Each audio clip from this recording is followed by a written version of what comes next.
Hi everyone, in this video of Accelerated Chess Dragon, we're going to be looking at another chess opening, and this is the Sicilian Defense Accelerated Dragon, and specifically, it's about third move sidelines. Now, what do I mean when I say third move sidelines? Well, usually in the Sicilian, you'll see e4, c5, knight f3, g6, and d4. And if you watched my previous videos I made about the Sicilian, then you'll understand all of this. In cases where d4 is not played, the two main options that white has are bishop c4 and c3. Now, I'm first going to be looking at bishop c4 because it's a lot more basic than c3. And if bishop c4 is played, then black just plays bishop g7, normal development. White goes c3, and white's plan is to mainly prepare the move d4.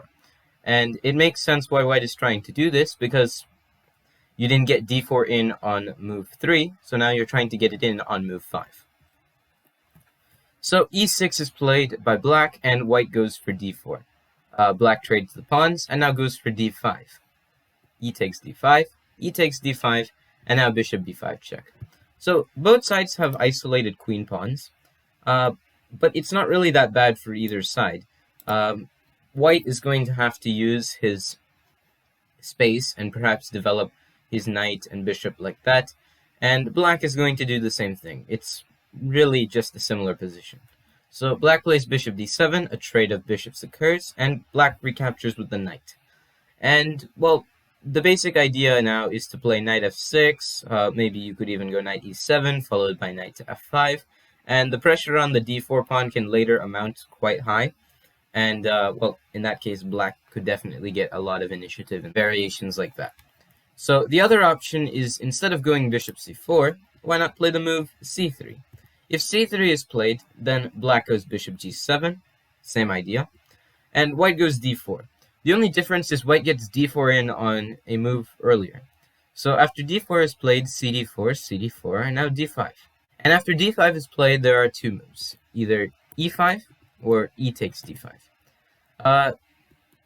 E takes d5, if this is played, will result in knight f6, not capturing the pawn right away because that could give white a lot of development.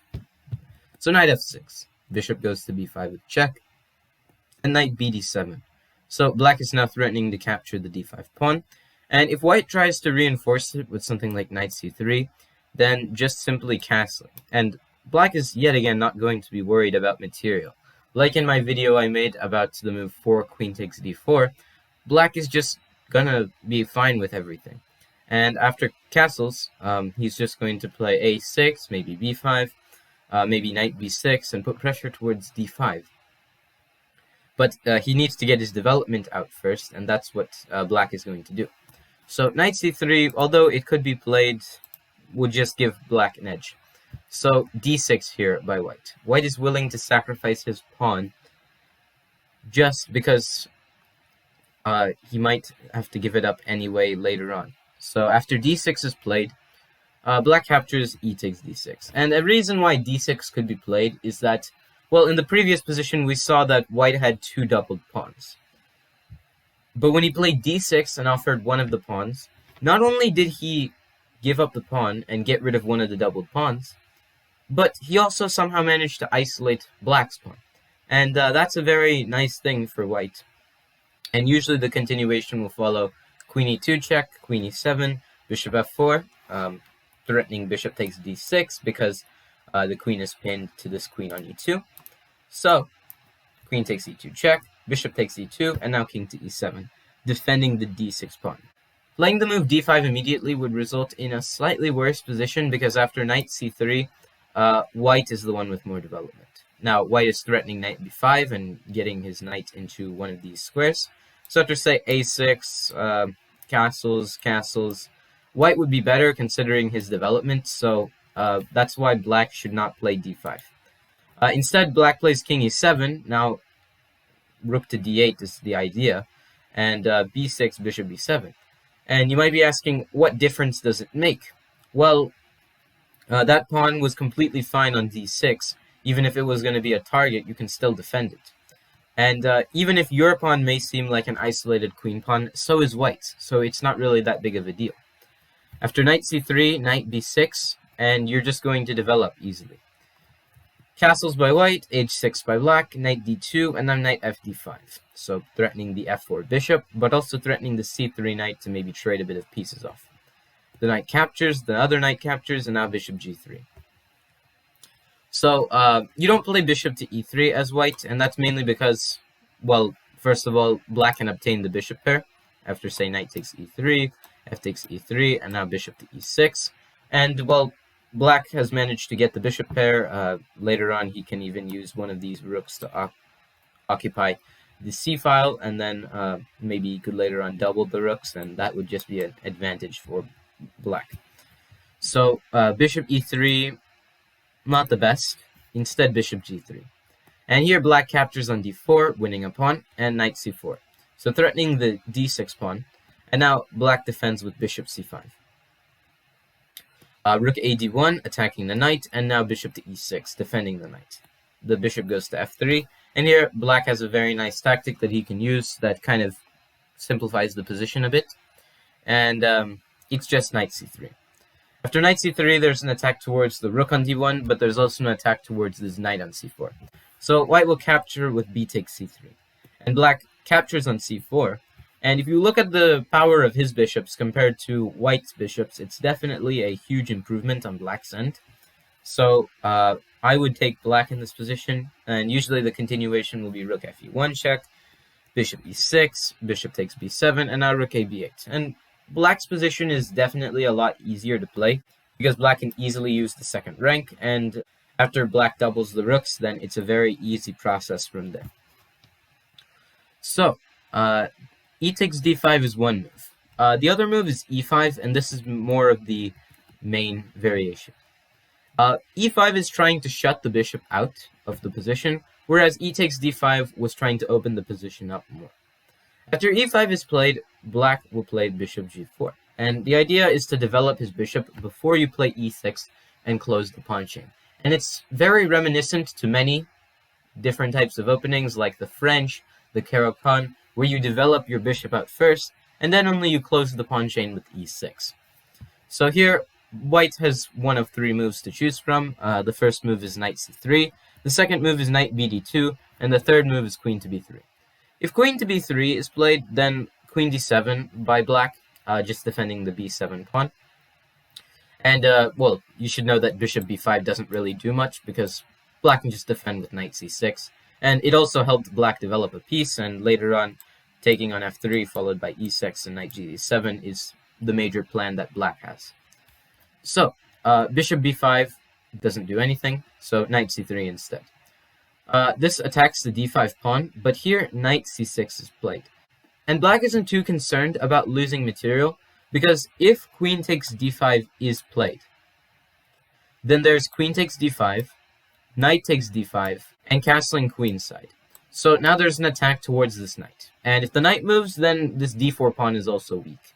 Let's say knight to e3, attacking this bishop on g4. Now bishop takes f3, g takes f3, and now knight takes d4.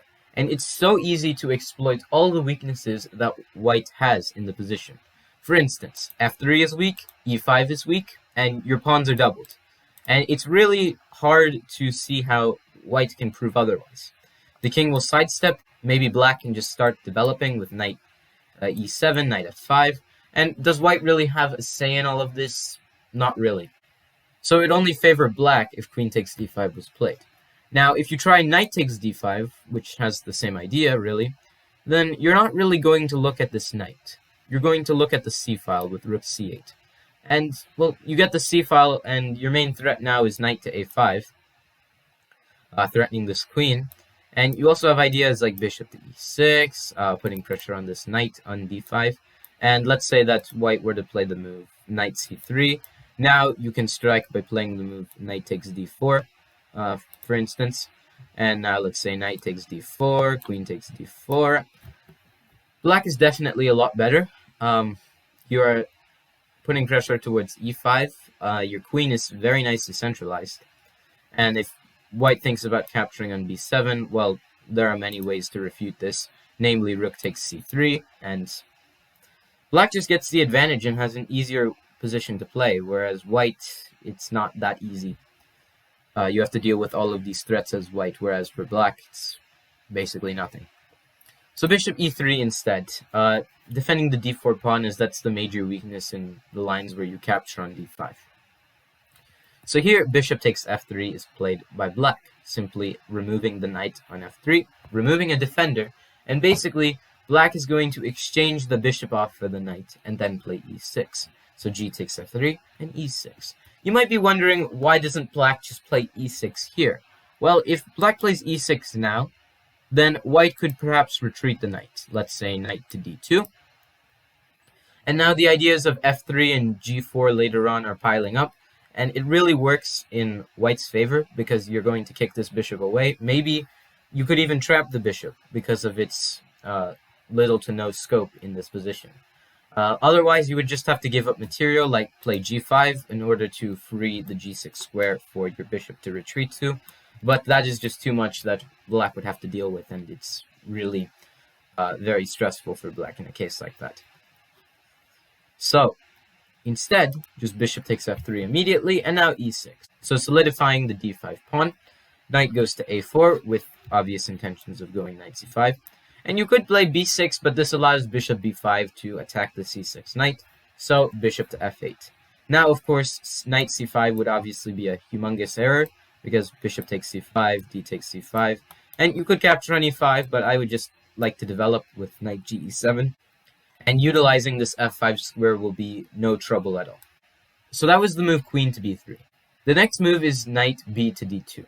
And if this move is played, then black develops, knight c6, and h3 by white. And here, black makes an interesting decision. Usually, you'll see black play the move bishop takes f3, trade the knights off, and then go e6.